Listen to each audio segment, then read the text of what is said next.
Oi pessoal, tudo bem? Vou mostrar então a solução da nossa última atividade prática do curso, que era usar spline para calcular a silhueta desse peão e depois calcular o volume desse sólido de revolução que a gente pode gerar, né, com essa silhueta, tá bom? Usando uma das técnicas de integração que a gente estudou. Então a primeira parte do trabalho consistia em você usar esse plano aqui, né, para extrair as coordenadas dos pontos da lateral desse peão. Eu fiz isso aqui, né? Eu tenho esse arquivo, então eu fui pegando cada coordenada, né? A posição do x e do y e colocando ponto por ponto aqui e descendo, né? No peão, tá? Então a gente tem essa silhueta. Uma coisa que você precisa entender aqui é que a gente tem uma função um pouco diferente do que nós costumamos trabalhar, né? Que é a função y em função de x. Aqui a gente tem o contrário. Se você parar para pensar, a variável independente é o y e a variável dependente é o x. Você pode pensar em termos de uma função, né? Essa silhueta aqui, ó, não define uma função. Por quê? Para o mesmo valor de x, eu tenho dois valores de y. Então não dá para definir função assim, né? Então, mas no contrário, sim. Se eu pensar em termos de y, eu tenho para cada valor de y um único valor de x, que é como a gente define função em matemática, né? Então tem essa dificuldadezinha aqui, que você pode trabalhar, se quiser simplificar, pensando no peão deitado. Não teria problema você fazer isso. Mas na realidade não há necessidade, é só você lembrar na hora de fazer as interpolações, então, que você na verdade quer interpolar x como função de y e tomar um cuidado na hora de ler os dados e fazer o plot, tá? Eu fiz assim, eu vou mostrar para vocês, creio que não vai ser muito difícil de você entender o que eu fiz comigo explicando o programinha aqui. Então eu peguei esses dados, tá? X e Y, na tabela tá X e Y, né? Eu poderia ter feito Y e X, variável independente, variável dependente, mas tá aqui X e Y, coordenadas, tá? O meu programa peão, ele vai ler os dados desse arquivo, peão.dat, e depois, então eu li X e Y, e depois eu vou usar a minha função de interpolação, né, que está dentro da biblioteca interpolação, para resolver a spline. Essa daqui eu já expliquei para vocês como funciona na aula de spline, que eu comentei o programa de spline. Então, se você não lembra, volta ali na aula de spline. No comentário do programa de spline eu explico esse solve spline, tá? Basicamente, bem rápido, recordando, quando a gente vai calcular uma spline, a gente precisa dos coeficientes dos polinômios. Então essa função encontra esses coeficientes. Tendo os coeficientes do polinômio e um ponto onde eu quero interpolar, eu posso calcular o valor da interpolação. E aí tem uma outra função, que é a calc_spline, calcula spline, que usa então esses coeficientes calculados previamente para obter a interpolação. Mais detalhes, como eu disse, pega a aula lá em que eu comento o programa da spline.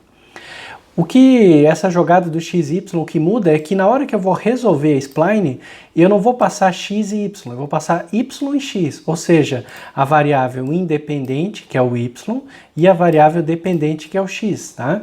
Então, ao invés de passar x e y, eu passo trocado. E eu preciso lembrar disso na hora que eu for usar essa função para calcular qualquer coisa, ou seja, que eu vou calcular x como função de y. Para uma dada coordenada em y, eu vejo quanto que é a coordenada em x, a altura, tá? Feito isso, calculei os coeficientes, agora eu posso calcular, fazer o gráfico da spline, porque são muitos pontos, então eu preciso ver se a minha spline ficou boa, e não adianta eu imprimir a matriz de spline ou qualquer coisa assim, porque é muito grande. Esse é um monte de número, não vai me dizer nada. A única maneira de eu saber se a minha spline ficou legal é fazendo o gráfico e vendo se ela ficou com a silhueta do peão, tá? Então eu vou fazer o gráfico. Para fazer o gráfico, eu vou plotar primeiro os pontos que eu peguei, claro, né? Isso está aqui, ó. Então eu estou colocando o gráfico dos pontos que eu peguei, x e y, como pontinhos. Aqui eu coloco na mesma ordem, x e y, porque eu vou fazer o gráfico na vertical. Então, meu peão vai aparecer na vertical como tá. Então, x é o eixo horizontal, y é o vertical, tá? Então, eu faço assim. E aí, além disso, eu vou fazer o seguinte, eu vou calcular para esse intervalo que eu tenho aqui, um monte de pontos para obter uma linha contínua, né? Então, esse monte de pontos está sendo plotado aqui, eu chamei de xn e yn, e eu calculo esses pontos assim. Primeiro eu vou calcular os y, desde o primeiro até o último. Lembra que no Python, se eu colocar -1, ele me dá o último ponto, né? Então, desde o primeiro até o último y, pega a primeira coordenada de y, a última coordenada de y, E eu vou mandar fazer 100 pontos a mais do que eu tenho de dados que eu peguei. Então, se eu peguei, por exemplo, aqui, olha, 47 pontos, eu vou mandar ele fazer 470 pontos. Quanto mais pontos, mais contínua vai ficar a minha curva, tá? Também não precisa uma infinidade de pontos que o programa vai ficar lento, né? Então, eu pego e calculo a interpolação. Quando eu calculo a interpolação, lembra, eu calculei os coeficientes aqui, então eu sei quais são os coeficientes dos polinômios interpoladores. Eu preciso passar esses coeficientes para a função que vai calcular a spline agora, porque ela não vai refazer esse cálculo. Ele é feito só uma vez, por questão de eficiência. Então eu passo os coeficientes que foram encontrados antes, e agora eu passo também os dados de x que eu tenho, desculpa, os dados de y que eu tenho, os pontos que eu peguei, e passo os pontos aonde eu quero interpolar. Porque lembra que na spline eu tenho uma curva, né? Então eu tenho esse ponto, e eu tenho vários pontos onde eu calculei a minha curva. Se eu quero interpolar, eu preciso, né? Como cada intervalinho tem um polinômio, eu preciso saber em que intervalo está aquele ponto. Então, para cada valor do yn, eu preciso ver aonde que esse valor aqui, é um vetor, né? Tem vários valores, né? Aonde que esse valor está dentro desse vetor. E aí, com base sabendo que lugar que está nesse vetor, eu sei qual é o polinômio, pego os coeficientes e faço a interpolação, tá? Então eu preciso passar os y, porque o y é a variável de entrada aqui e x é o que ele vai me retornar. É como se eu estivesse calculando um polinômio de x como função de y. É como não? É o que ele está fazendo. E depois eu mando ele fazer o gráfico, tá bom? Então vamos lá, eu posso rodar aqui. E ele fez o gráfico para mim, olha. O que a gente vê aqui, deixa eu ver se eu consigo colocar um do lado do outro. O que a gente vê aqui é o seguinte, isso daqui supostamente é a silhueta do peão conforme eu peguei, tá? Então, o que você vê aqui, mais ou menos certo aqui, o que você vê aqui é que eu fui pegando pontos, como eu disse desde o começo, e fui pegando vários pontos ao longo do peão aqui, né? Tentei pegar aqui esse biquinho aqui e tal. Claro que ficou torto, porque eu fiz na mão isso daqui, né? Mas a gente pegou uma silhueta do peão. E agora eu passei a curva laranja, que é a interpolação spline. Se você quiser, você pode até dar um zoom aqui, né? Num pedacinho, ó. Tá vendo? Tem vários pontos e a curva, né, suavizada, spline, né? Como a gente previa que ela deveria ser aqui, tá? Então, a gente tem uma função agora que dá a silhueta do peão. Essa função que dá a silhueta do peão, pelo trabalho, é a S de y. Então, y é a entrada, o S é o polinômio que vai me calcular qual a coordenada de x. Eu vou pegar a coordenada de x que ele tem, como aqui tem um x que não está zerado, eu vou fazer a rotação em torno desse valor. Então, eu vou pegar a coordenada x, vou subtrair daqui, eu tenho o raio. Raio, né? Se eu calcular aqui o raio, πr ao quadrado dá uma área de um círculo de revolução. Se eu multiplicar por um dy, dá um volume, que é o que eu tenho na minha integral, né? Π, o raio ao quadrado vezes um dy. É o meu volume do sólido de revolução. Dúvida sobre sólido de revolução?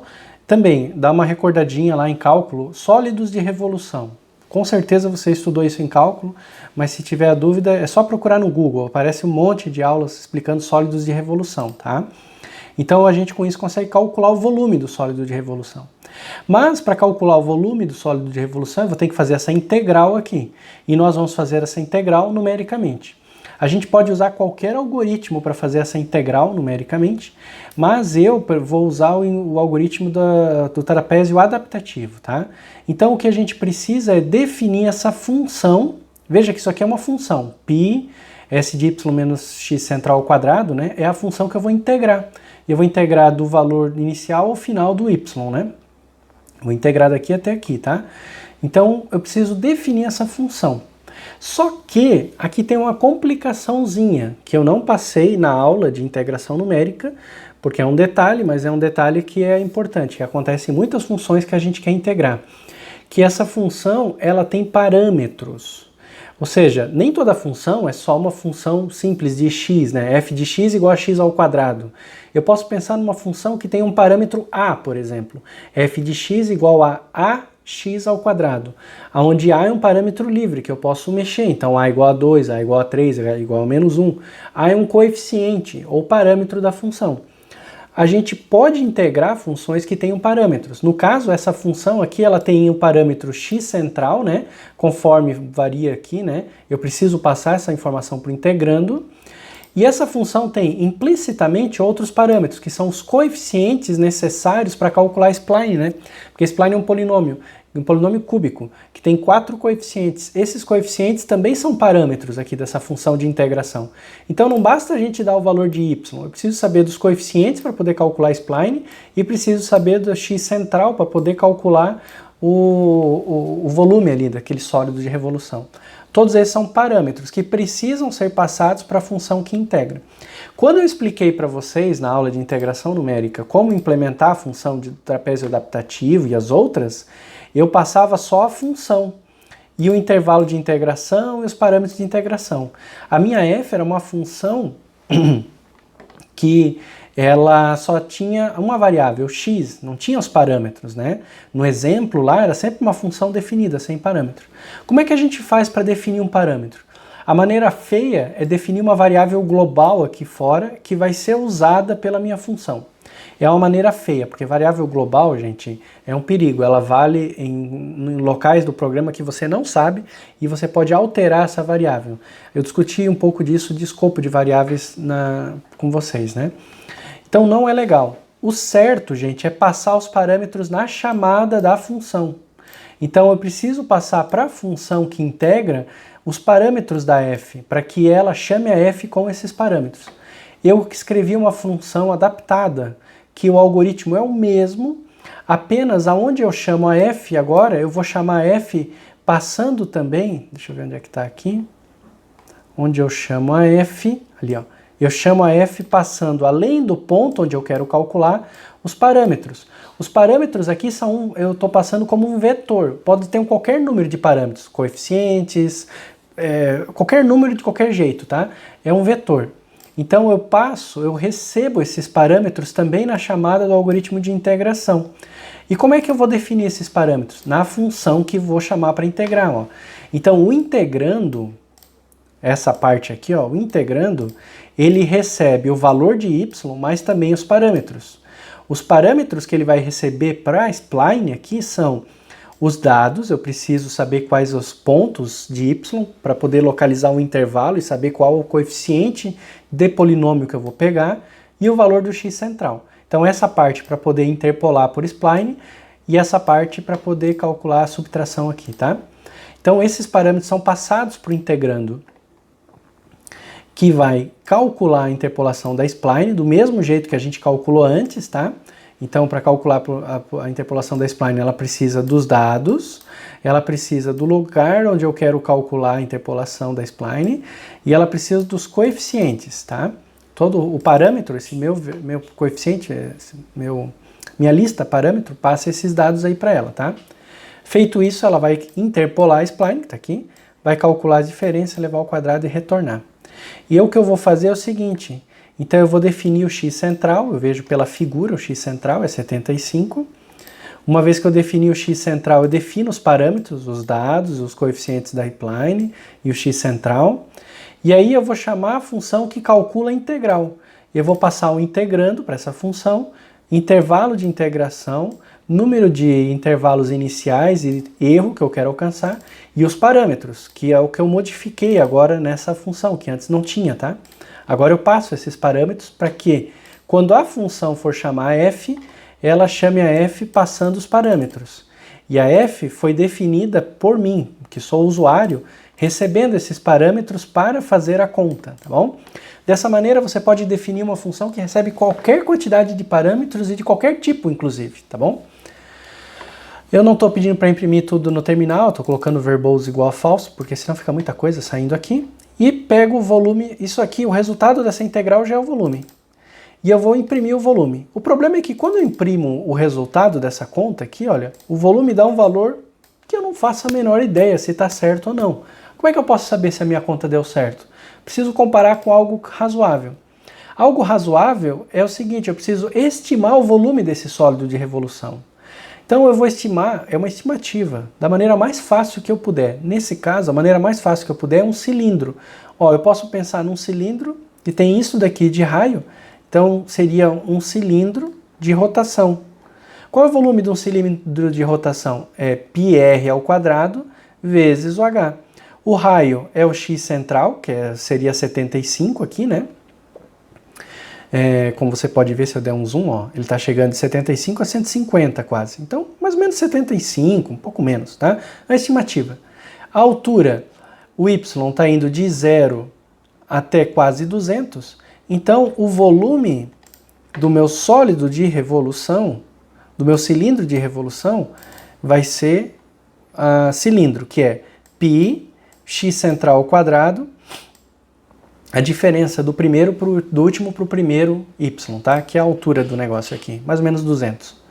Então eu imprimi o volume do cilindro de revolução, esse número aqui.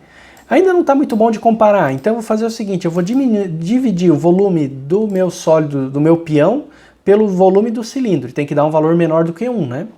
Deu, pela minha conta, 0,2, o que está bastante razoável, ou seja, 20%, né? Porque o meu peão tem basicamente só isso aqui, e o meu cilindro de revolução é tudo isso aqui.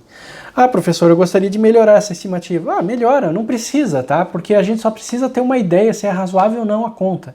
Mas, por exemplo, você podia pegar como sólido de revolução só esse pedaço aqui, já estaria razoável para você ter ideia. A ideia é ter um valor de referência, que não é para ser o valor exato, nada disso, é só para eu saber se está razoável. E 20% está bem razoável, tá? Então, basicamente, essa conta aqui que a gente precisa fazer para completar esse trabalho. O que havia de mais sofisticado nessa parte aqui do trabalho? Perceber essa questão da função de x em função de y e fazer as adaptações, né? O gráfico, eu mostrava já como fazer gráfico de spline na aula de prática de spline, então era adaptar para essa realidade aqui. E essa questão do integrando, isso aqui era bem sutil, né? Mas que talvez algum aluno que tenha conseguido fazer o trabalho, fazer essa parte, a prática aqui, tenha feito com variáveis globais, eu imagino. Talvez alguém tenha feito com parâmetro assim, tá? Nossa, tá de parabéns, ótimo, se você conseguiu ver isso e fazer, maravilha, parabéns. Mas se não viu e colocou em variáveis globais, tá bom, tá aceitável. Eu não falei disso aqui, então tá aceitável. O importante é que você achou uma solução, né? Colocou os valores aqui. Mas presta atenção nisso que eu expliquei, porque essa é a maneira correta de trabalhar, tá? Eu ter variáveis sempre... tudo que uma função precisa, ela tem que receber como parâmetro de entrada. Nada como variável global, essas coisas aí, só geram bugs no problema, tá bom? Então é isso, pessoal. Com isso a gente termina o nosso curso aqui, né? Essa explicação da atividade prática.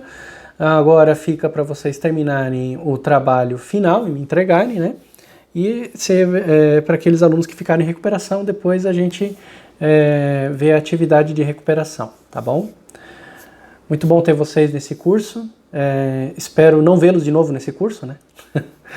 E espero vê-los de novo presencialmente quando acabar essa pandemia toda, tá bom, pessoal? Um abraço.